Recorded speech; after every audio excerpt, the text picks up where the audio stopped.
Vanessa, our guest tonight, if it is Jacqui from Cheap Pop, she's extremely smart. She's way smarter than any of us. She got a, It doesn't take much though. she's got a PhD.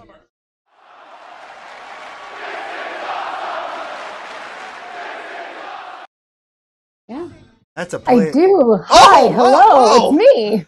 look at that. Where is she? Where? I don't see her. I'm over here. Hi, hello. Oh, look at that. I Oh, made there it. we go. You are here. Look, and you got the blue. You're ready. You're ready to rock and roll. I am. Oh, you just buffered. Uh oh. She rocked. She rocked right into the Zoom Yeah. freeze mode. You're fine. You're good now. I apologize. It might happen occasionally. I've got the Wi-Fi on the other end of the apartment than the office. It's a fun time, really. I swear. Hey, I get it, and it's fine. And we're a live show, and that's what makes it fun. So, I mean, right now I'm looking at my OBS. I'm looking at my stream data, and it's in the red, and that really sets my anxiety right off the charts because I'm like, are we buffering? Are we choppy? Can they hear her? What the fuck's going on? Someone Yeah. help me. Whenever I'm like recording and you just see that buffer start to go up, you're like, oh no, what's Yeah. clipping? What do I have to do? What's going on in the background? What can I turn off? Ugh. Oh, for sure. Well, first of all, thank you for joining us tonight. Hi, thanks for having me. I'm excited to be here. And the second thing is, this is like a dream spot in the interview. Vanessa did a great job booking you, for many reasons. Because obviously this is a wrestling show, and I'm a big wrestling fan. Yes. Vanessa as well. Yes. And when Twitch cracked down on all the music you could play during your shows, I was like, I gotta find something. I gotta find something to listen to that ain't gonna get me flagged. And so I started looking up wrestling gimmicked. Gimmick isn't the word I want to use. Wrestling themed Themed. Let's use themed. music to play, which I found people, and then I reached out and contacted them and asked if I could play it. So I don't know if that was you I talked to a long time ago or anyone It was else.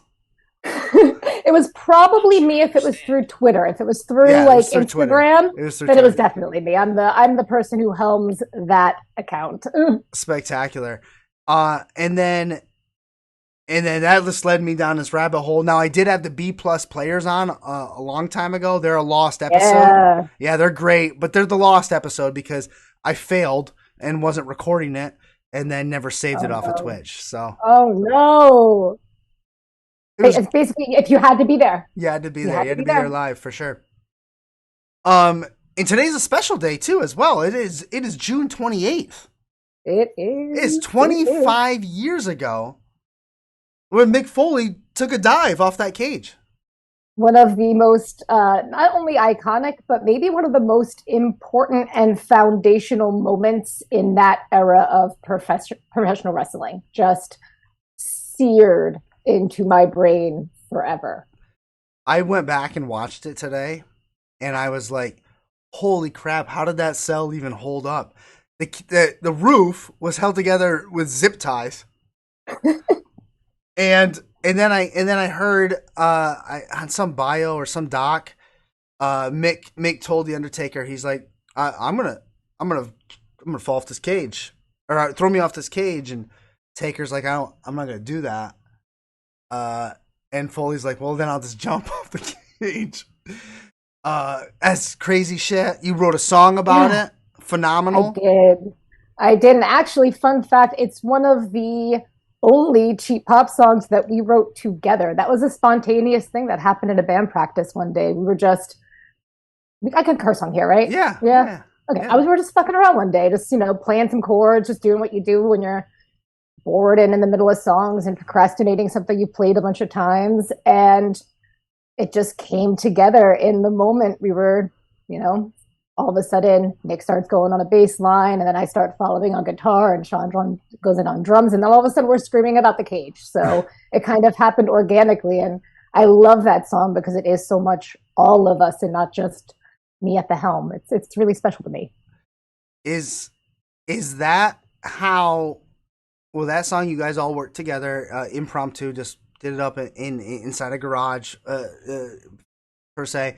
Yeah, a Did barn, but yeah. did So you came up with all the lyrics and the music for the other songs?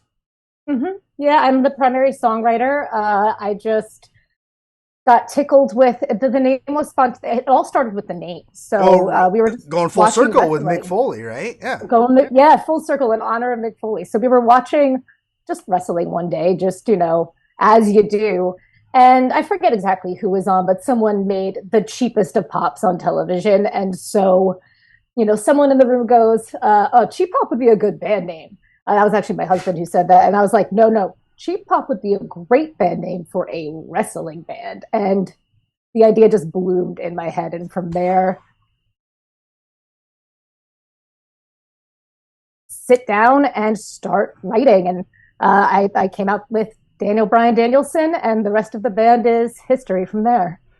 One of my favorite things about Daniel Bryan Danielson is that came out before he went to AEW.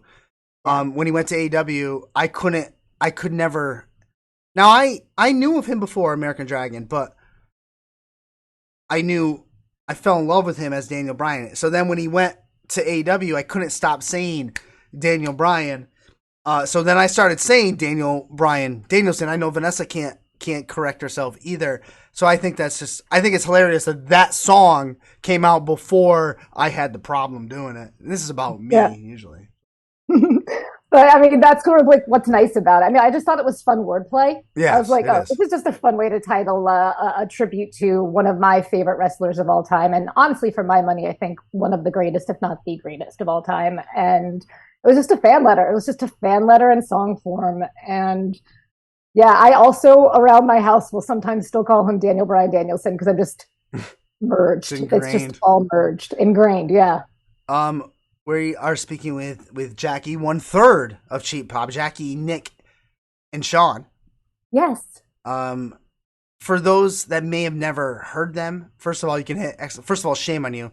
Second of all, you can hit exclamation point guests in the chat and get their links, their Bandcamp. They're on Spotify as well, all that fun stuff. They're loud, they're raw, they're garage band sounding. They're punk, they're pop, they're punk pop.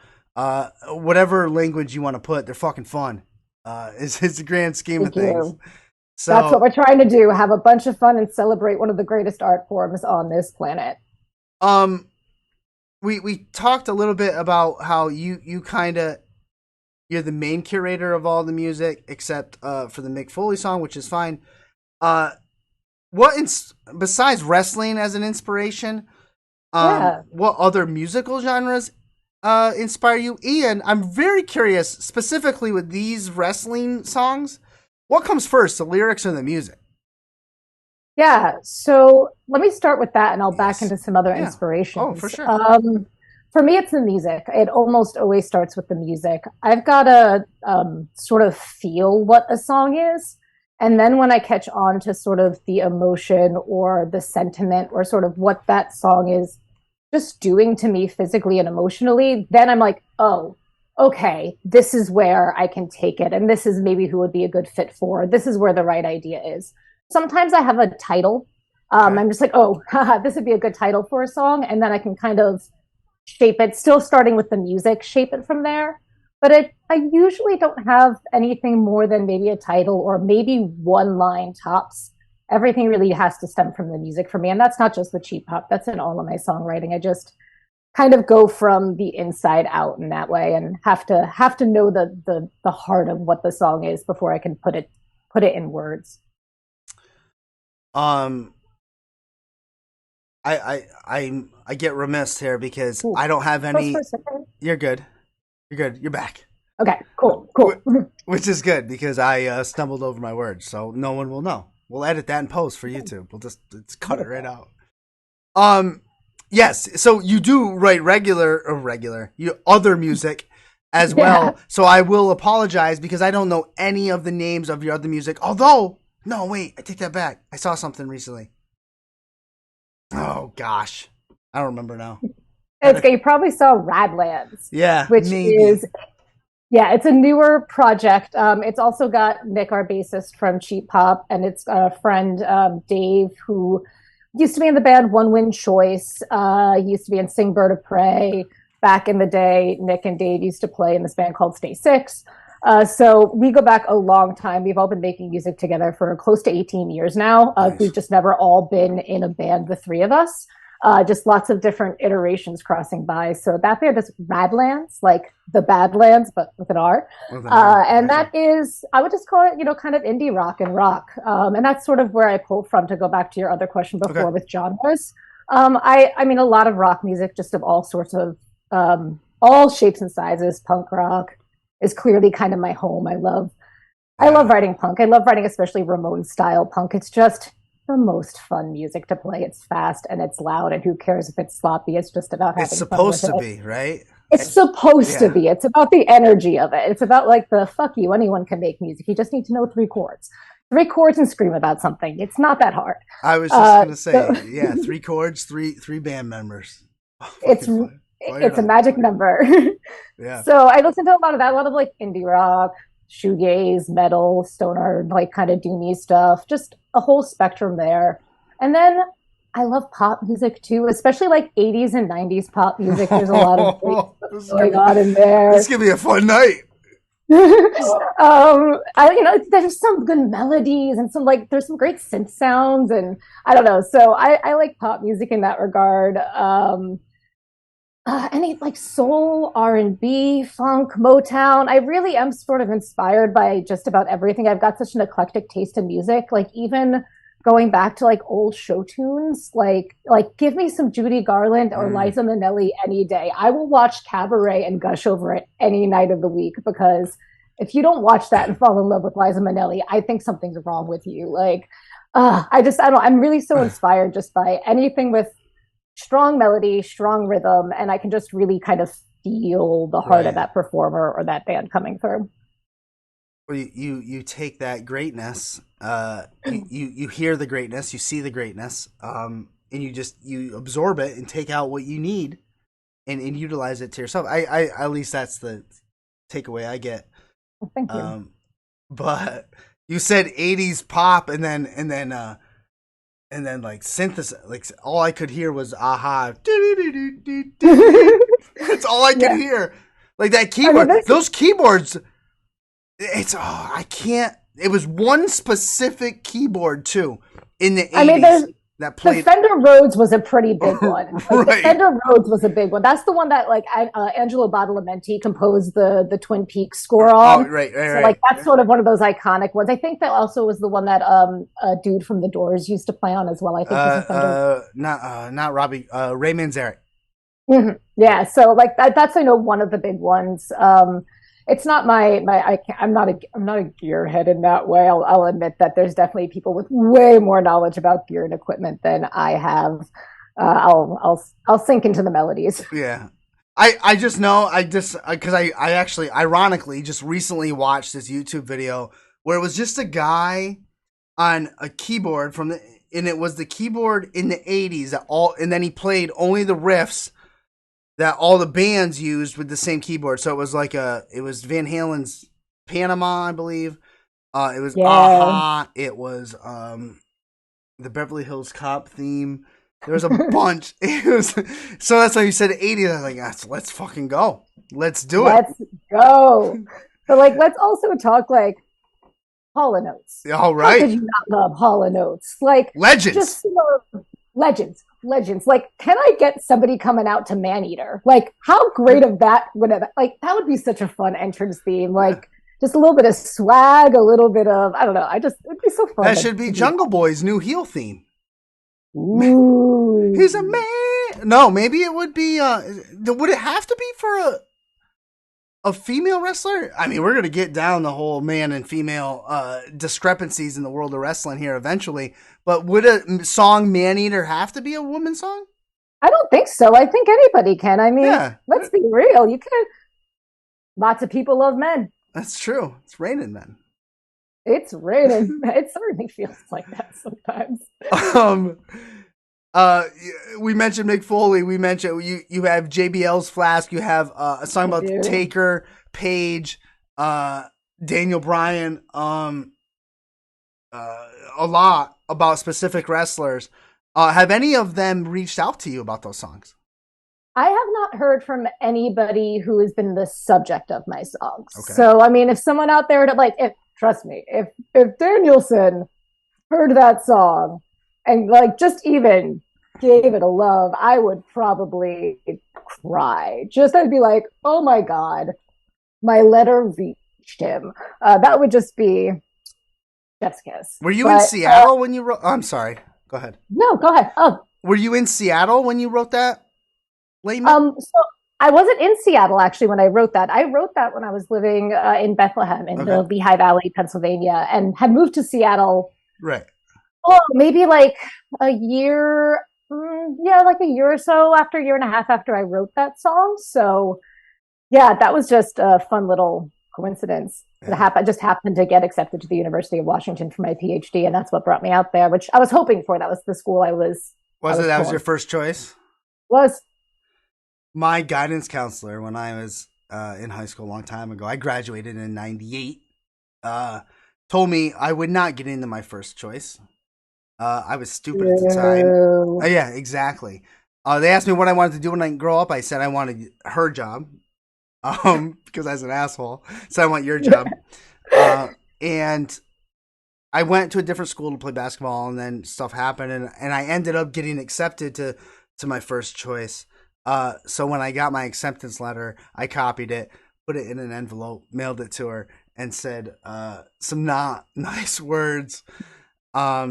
And then went down that road of being the same. She was a guidance counselor. Went down the same road to be a guidance counselor, but then hit some speed bumps and ended up going, I'm a behaviorist for children with autism. I ended up somewhere else. That's so. So, sort of the same, but not quite. But not I quite. Don't know but how, you still get to. Yeah. Well, you're still working with people, and you're still figuring out how to, help them sort of best navigate the contours of their lives. So that piece is the same. I told you, Vanessa, she's smart. See how she took what I said, which was mumbled garbage, and presented it in something beautiful. Oh man, that's that rhetoric degree paying off, baby. Yes, that's right. So explain it. So you have a PhD. You did this huge dissertation, and what technically was a dissertation? What is it on? Some rhetoric something? Yeah. So, okay. Just to back up a second here, a dissertation in and of itself is meant to be like a specialist document. So it's not really designed to be something that like people outside of like your field and adjacent fields comprehend. So it's like, it's thick and kind of intentionally thick for the purposes of demonstrating that you're able to produce knowledge in your field, yada, yada. So that's the background. What my dissertation was really interested in was talking about how the process of meaning making, like how we just assemble our knowledge and understanding of things, is this very complex kind of almost quantum process where we have like what we know about things like empirically, like what we've learned about them through science and discovery and observation. But then we also have to take into consideration that everything that exists in its own way, on its own terms. Right. Like, then you can't tell a rose to be a daisy. It doesn't work like that. A rose is going to be a rose, So, to quote Shakespeare, rose by any other name would still smell as sweet. That's like, it's still going to be what it is, no matter what you name it. So when we talk about understanding things and comprehending them, we have to kind of look at the entanglement of sort of understanding things how they are, but then also trying to unpack what that means in these complex relationships of people and environments and situations. So I'm looking at meaning making as this very complex, non-linear, webby, and I call it an entanglement, kind of drawing from the idea of a quantum entanglement where two things separated in time and space can act as one. So you can have theoretically like a particle that's existing in Berlin in 1972 and a particle that is now in America, and they could be entangled in some way where if one moves, then it moves in tandem now. And it's like mind-blowing quantum physics stuff that I can only barely begin to comprehend. That's like a whole nother show altogether. It is. But I use that sort of as a metaphor for thinking of meaning making as this very complex thing where a thread that's pulled in some space and time can have ripples in our understanding in a much different space and time. And then it works backwards too. We can kind of comprehend history with new knowledge and new eyes as we learn new information. So that's what my dissertation is about. And then I use wrestling as an example of just how complicated, as anybody would. Yeah, because like, you know, we all know as wrestling fans, everybody agrees on everything all the time, and that there's only one way to interpret all events, and exactly. That's just it. If you're on Twitter, you would know that, like, obviously. Exactly. So yeah, the wrestling piece integrates in showing instructed based on what we know about a situation, and sometimes what we don't know is obfuscated and shapes how we see something. Obfuscated just threw me for a loop. What's that mean? It is deliberately dense, sort of gets in the way, blocks. It's thick. That chapter in your dissertation on wrestling was on a tag team match from PWG that I before I even read what you wrote, I think everybody should watch. And it was the Young Bucks and versus Candice LeRae and, well, another. It was Joey Ryan, so it was Candice LeRae and Joey Ryan versus the Young Bucks PWG Tag Team Championships. Fuck Joey Ryan, by the way. Let's just get that. Perfect. Let's both say it. That's right. Fuck Joey Ryan. Exactly. Well done. Well said. Okay. All right. So I'm gonna go on a small little tangent here.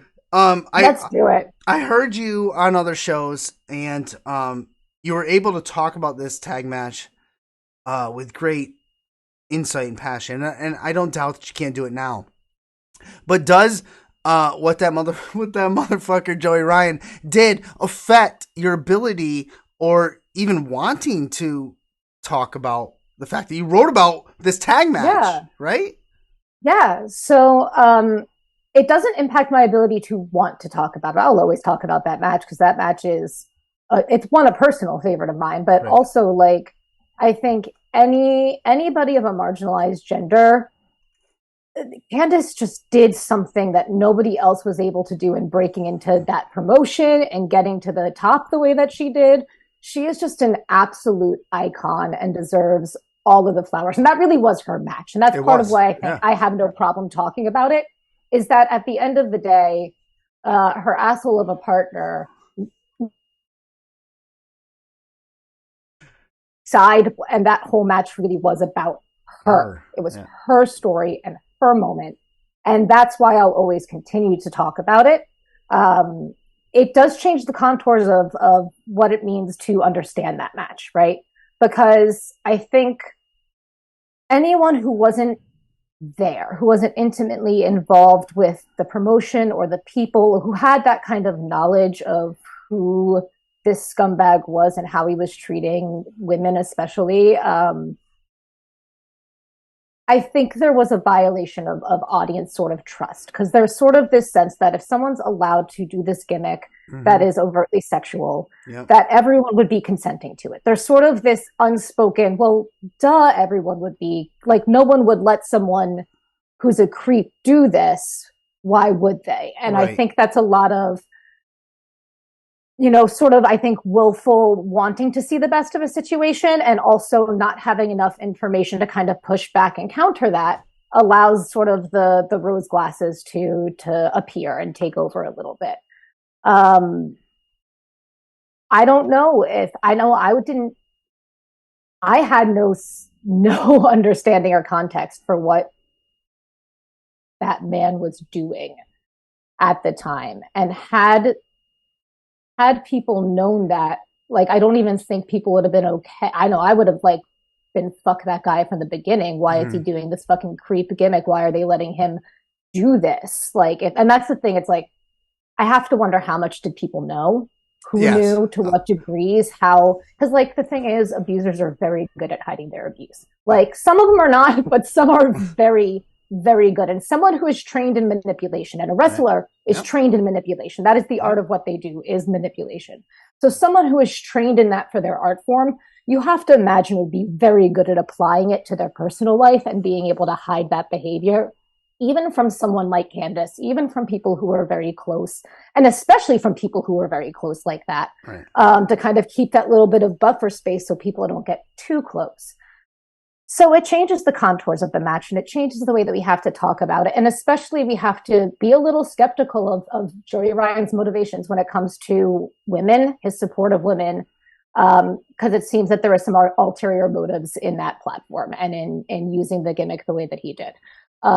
There, you know, I'm not saying that was inauthentic, but he's clearly also got,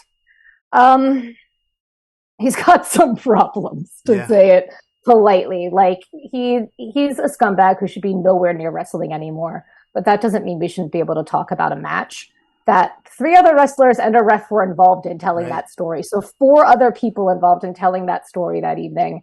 And for my money, he's the least important one of all of them, because it really is about Candace, and it is about her grit and her fight and her willingness to put up with whatever fucking shit is thrown at her. Literally a boot of fucking thumbtacks. Right.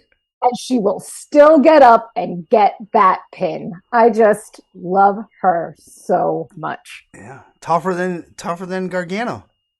Tougher than Gargano. Tougher than, I'd say, many of, at least in the WWE, many of the wrestlers in that locker room. Oh, for sure.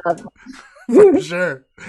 And then, okay, my last comment on everything that you just said. I totally agree that he was manipulative. He was very good at hiding things. I mean, you had the Young Bucks and Candice LeRae in that match. And then the ref, who I can't recall at this moment, but I mean, the Young Bucks were I mean, they're highly, highly respected. And obviously, I mean, stuff was they're EVPs of a company now, so. So if there was even an inkling of anything, he wouldn't have been in that match. But you're right. It's not his match. It's her match. So yeah. So enough of that. I'm done. Fuck him. Fuck you, Joey Ryan. There, I'll say it. Love you, Candice LeRae. Love you. You're an icon. You are like such one of the hardest working women in wrestling, and you've earned all your flowers and then some. I can't wait to see you continue to have all the success you want. Talk to me about dwelling and mattering. Yeah, dissertation stuff. Yeah. There's sort of the 2 metaphors that I use for talking about, again, this thinking about entanglement. So mattering and assembly of things. When you make something matter, you give it meaning in your life in a metaphorical sense, right? But there's also like the very physical mattering, like this water bottle is made of matter. Like it is made of stuff, of molecules that come together and have solid form. And like that forming of a shape, that forming of a thing is also part of that metaphor of that mattering process. So one way that we can make meaning of situations, and this is where I use wrestling as the example, is mattering. You can take all of the little bits and particulates of information that we understand and bring them together and see what shape they make. And then there's dwelling. And dwelling as a metaphor for kind of knowing and understanding is far less active. While mattering is sort of a hands-on assessment and assembling of the materials, dwelling is understanding something, a person, a situation, an object, whatever it might be, by sitting back and observing on it and dwelling and being in and around it. So say you have a porch and you go out on that porch every morning for coffee, and then one morning you see there's a bird building a nest, and then a couple weeks later you start to see baby birds in that nest, and then a couple weeks after that you start to watch them as they take their like first fall out of the nest and start to figure out what it means to fly. Seeing those birds and watching from the whole life cycle of they made a home there, and then there's eggs, and then there's babies, and then that's a way of learning about those birds over a long period of time. And you're not assembling any knowledge. You're not like interpreting what the birds are doing here and there. You're watching them. And at a certain point you get to see what they're doing, because you're like, oh, they're learning to fly. Right. You see them climbing up and then falling down. And you're not trying to ascribe any sort of pre-understanding or preconceptions of a situation onto a thing. You're letting your understanding of it emerge based on being there and dwelling in it. So that's sort of two ways of making meaning that can produce different results. And then when you put them together, could create some really interesting ways to look at complex situations. Man, that was extremely intelligent. I'm smarter now for just listening to that. Yeah, the professor is in everybody. Hello. I guess so. Holy cow. I saw your LinkedIn today. I didn't get any of that stuff, but I mean, first of all, you're phenomenal in Cheap Pop. I love your vocals and I love your writing. But that's, I mean, what do you do for your shoot job, right? That you're a professor, right? I'm underemployed for my shoot job, so I'll just put this out there. If anybody has any leads on getting me some gainful employment, I will take it because I am underemployed. Right now, I am stuck in the adjunct care cycle, and adjunct labor is significantly underpaid. If you know anything about adjunct labor, it is the cheapest temp labor that happens at the university level. Basically, they like to give I teach all of the required writing classes at the colleges that I teach at. And yet these are classes students are required to take to graduate, but they're going to pay me $3,000 for, 4 months of work total. Like ridiculous. It's insane. I made an absurdly low amount of money last year. So I'm stuck kind of in this temporary adjunct work, getting what I can. I've been looking for full-time employment. So I don't know. I feel like I'd be good at anything with learning and development. I have 14 years experience as an educator. I would be great at project management and creative strategy, that kind of work. So if you know someone who's looking for someone with a rhetoric degree and a 14 years experience in education, I'm your person. There you go. I feel like you could fit anywhere. I feel like companies, universities, AEW, I think they're all missing out. They could just take you and utilize you in a lot of different aspects. That's how I feel. Right. Am I wrong? I'm not wrong on this. I don't think you're wrong on this. That's how I feel about it. I'm a bit of a chameleon, a bit of a polymath. I could do a bunch of different things. And if you just give me the freedom and the resources to let me go, I promise I can make things better for you.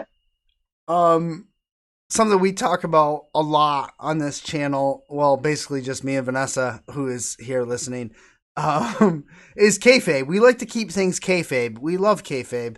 Sometimes we dislike when people say kayfabe is dead because it could still be alive if you let it be alive.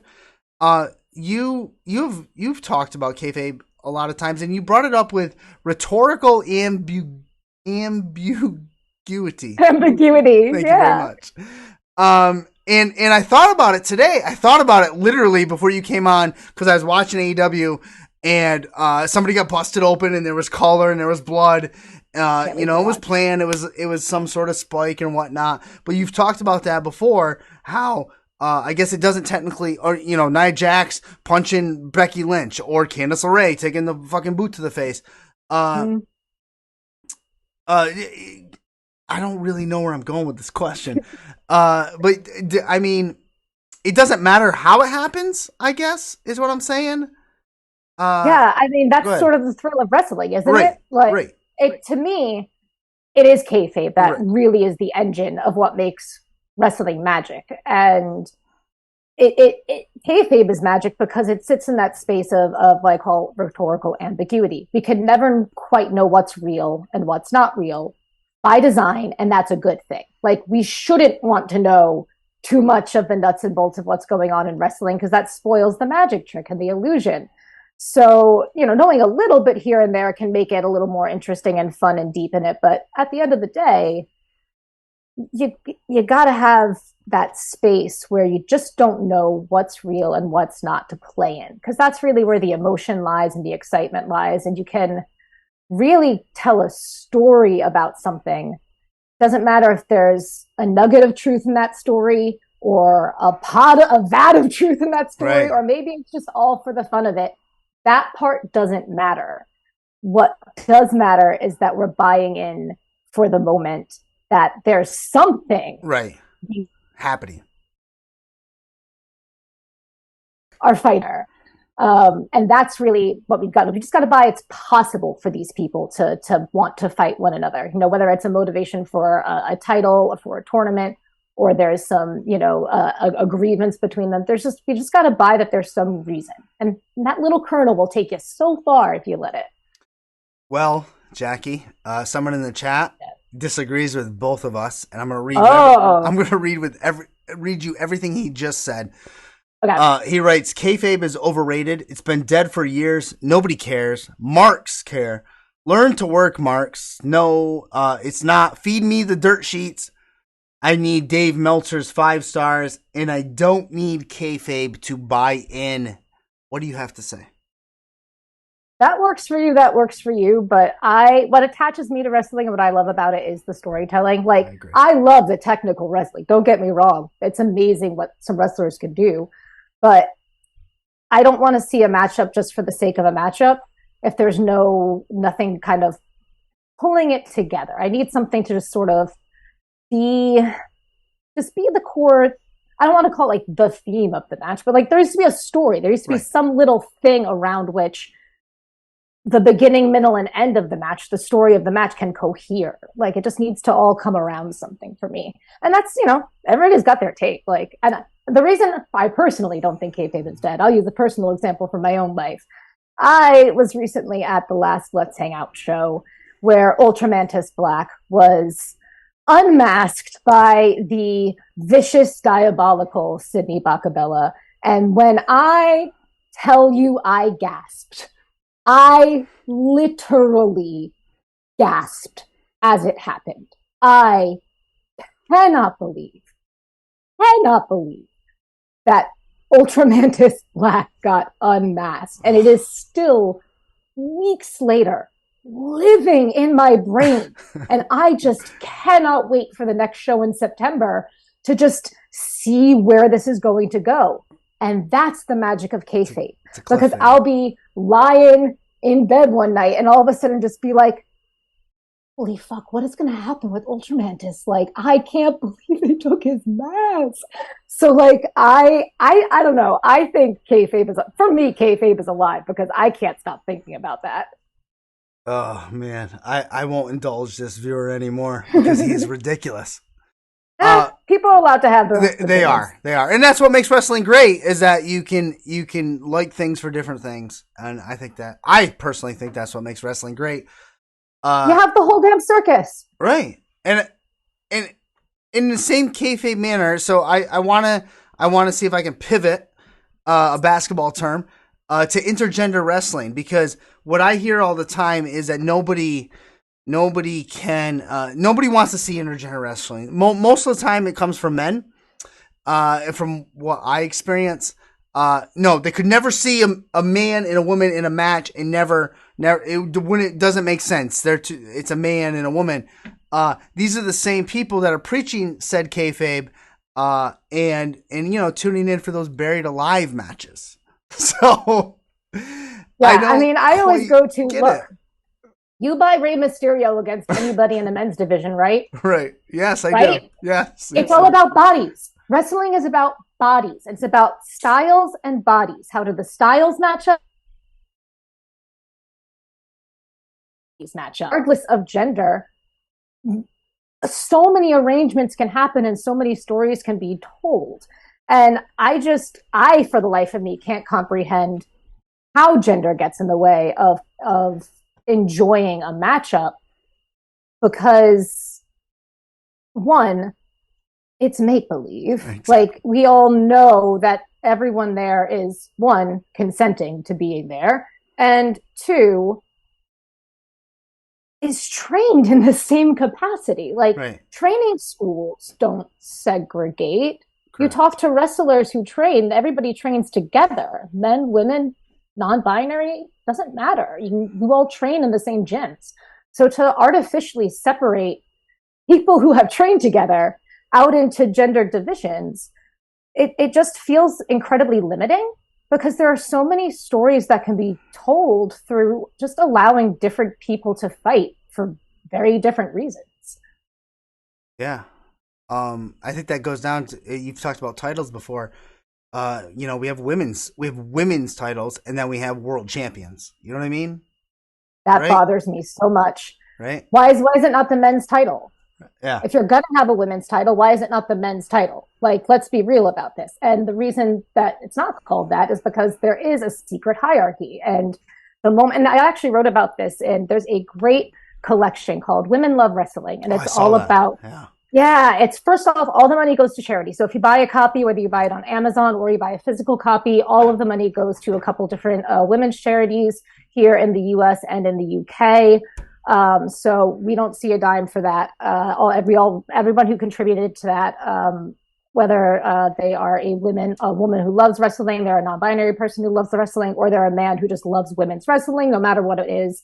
It was a labor of love from everyone involved. And in that, I actually wrote about how what we see in wrestling here is essentially the rhetoric of separate but equal, and we know how that worked out in United States history. It's unconstitutional. You can't segregate people based on race or gender or any kind of biological factor. That creates environments where some group is preserved as better and some other group is made lesser than, and there are comparisons against. So what we see in wrestling is essentially like this separate but equal dynamic where, we have a women's division. So don't women have an opportunity? Yeah, but they're not given much time. Right. They're given one match a show on AEW. Like, it's like clockwork that they don't get enough time. And it's insane to me because now that they've got 5 hours of television, you're telling me that 2 of those 5 hours can't be for women? An hour and a half of those 5 hours can't be for women? Come on. So there's clearly a hierarchy here in how women are perceived in the company in relation to their importance and value, and across the world in wrestling in different ways. So I think it's a bunch of nonsense. I think wrestling would be better off if you want to have like men's titles and women's titles and call them that, fine. And you can have gender titles, but like there's no reason that tag titles can't be intergender. There's no reason that trios titles can't be intergender. And that gives more TV time for a whole division. And I'm being specifically critical of AEW here too, because it is like one of my persistent critiques with that promotion is the lack of time that their fantastic women's division now. They have such amazing talent. You can't make an argument that the talent's too green or this or that. Like, all of those bullshit excuses are out the window. They have all the talent in the world. They're just not being used. So, why not allow women to be part of the tag division? Why not allow women to be part of the trios division? That increases their amount of television time without having to cut any other matches or any other divisions or any other titles from your show. It just opens up possibilities. And then you can tell different stories, right? All of a sudden, imagine you have a tournament and a husband and a wife have to fight against one another. Right? Like, imagine they're put together like on opposing sides of a bracket. Ooh, interesting drama. Like, there are so many ways to tell. And that's just like one that comes to mind immediately because I was thinking of Sammy and Ty Conti Ty Mello now. Like, that was just like what I was thinking. Or like Penelope Ford and Kip Sabian. Like, you could just tell stories like that. You can even just simply have, someone's a bully. Someone's a bully and they're picking on someone who's, not their own size. Classic story, right? Like, there are just so many ways that you can open up opportunities without having to shift much. If you just allow wrestlers to fight wrestlers who are trained with one another anyway. Right. Let them do what they're trained to do. Speaking of bullies, Bully Ray would be the perfect person to do that. That's exactly what he would do. Mm-hmm. And who couldn't see House of Black using the Freebird rule and coming out and letting what's her face?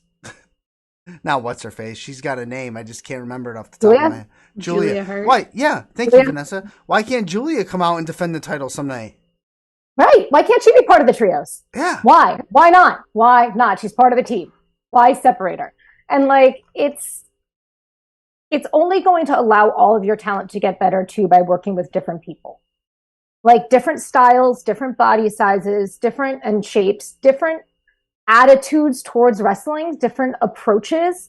You're only going to learn from one another. Like, don't you want your talent to be as strong as possible? Don't you want the best promos to work against some of the best promos, or maybe some of the best promos with weaker promos? Like, you want people to skill mix. You want people to learn from one another. And by creating an artificial divide, somebody like Willow Nightingale is not going to be able to learn from the likes of the BCC. Right. Like, imagine her had like all of a sudden getting the smile knocked off her face one day and then realizing that she needs to toughen up and is taken under the wing like Yuta was. Like, that would be fun. That's what I was going to say. Just but like Yuta. They can't do that.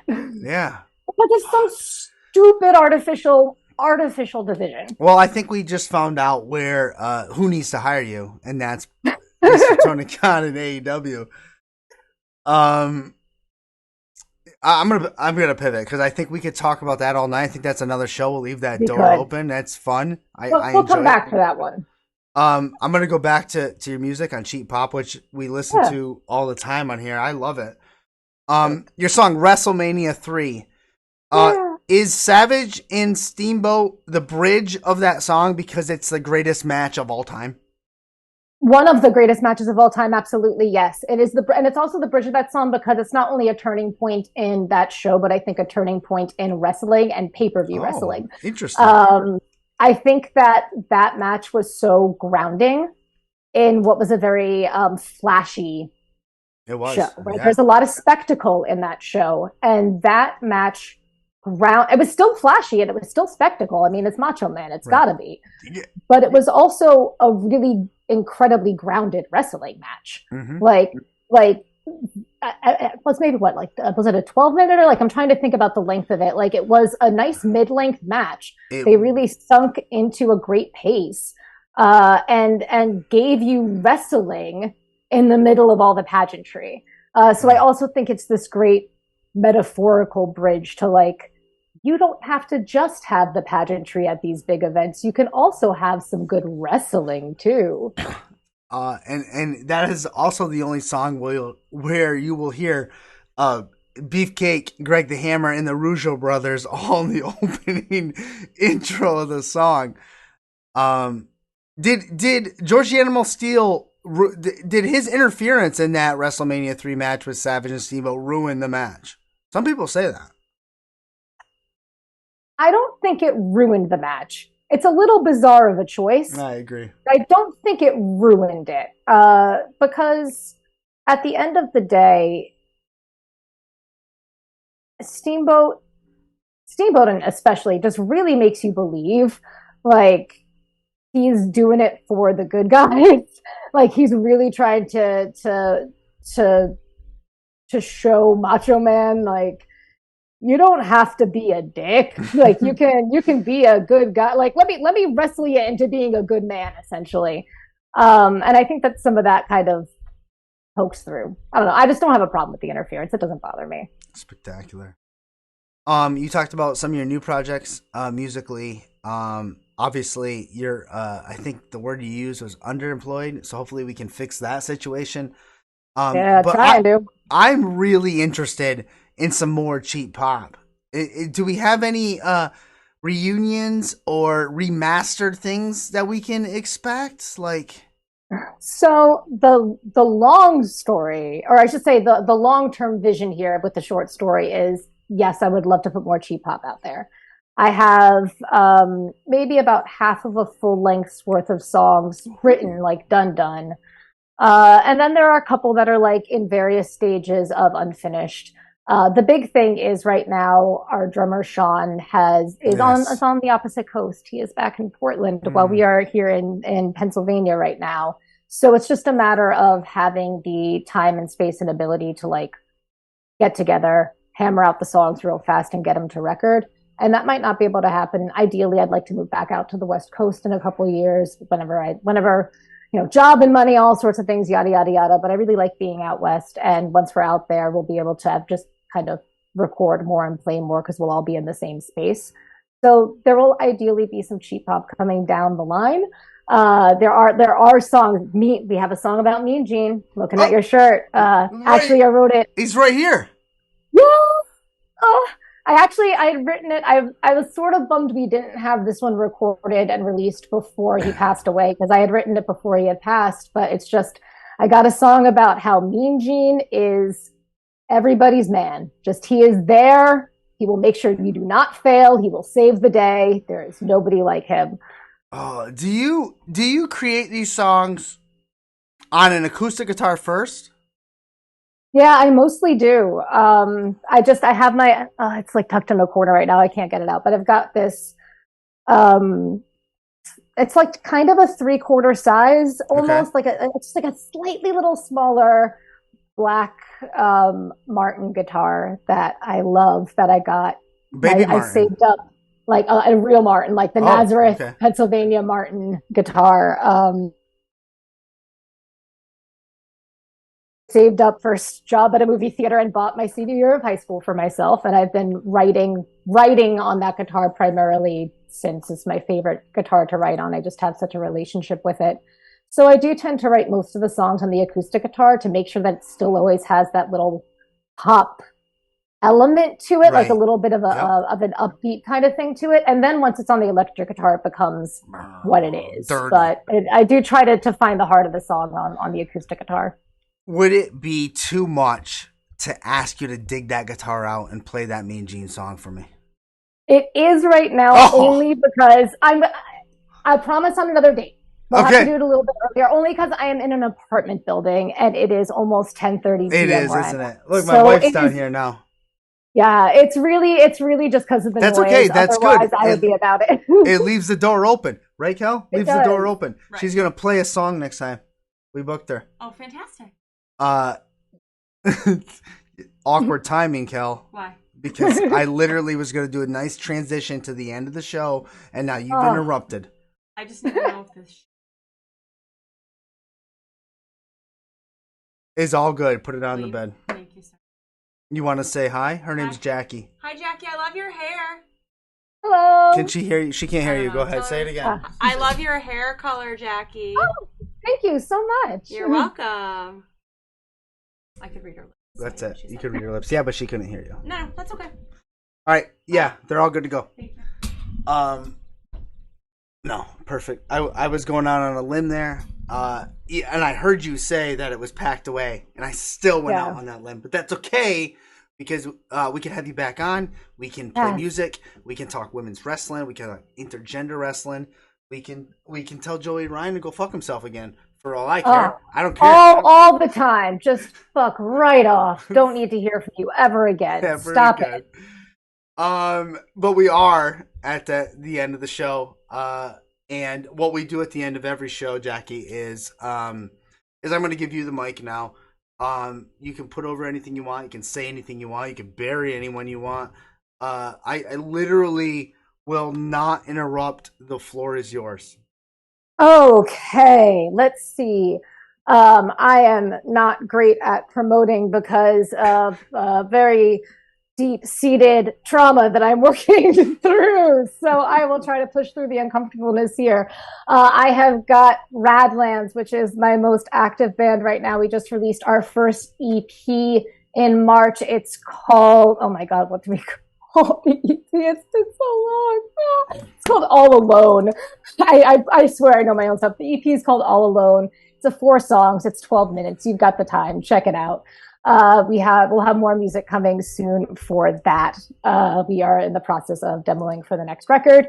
I have also got, this is not available anywhere yet, but on the horizon, I have worked with Dave Aon, my buddy and bandmate in Radlands. We are starting an entity to do film scoring. We had the opportunity to score a short film and then score a feature, which will be out next spring called Worlds.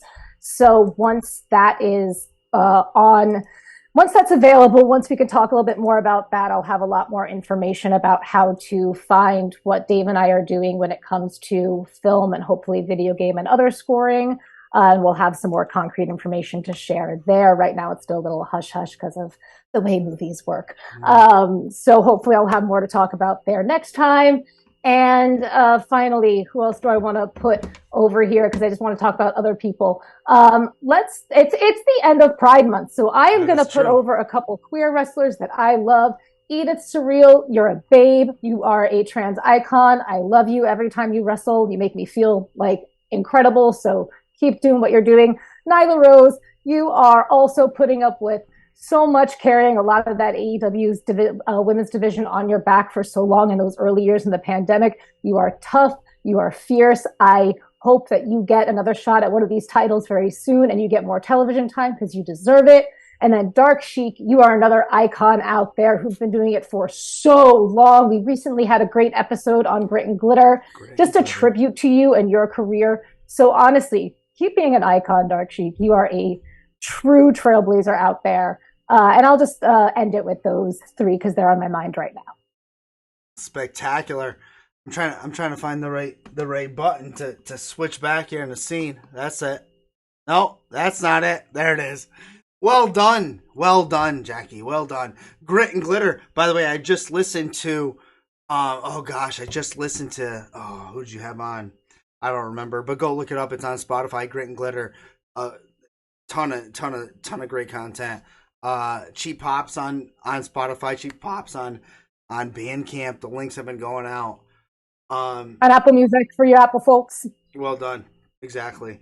I feel like we could talk about a lot of stuff from 80s to women's wrestling to whatever we need. You'll just have to have me back, I guess. Yeah, I suppose so. Right? Why not? Leave that door open.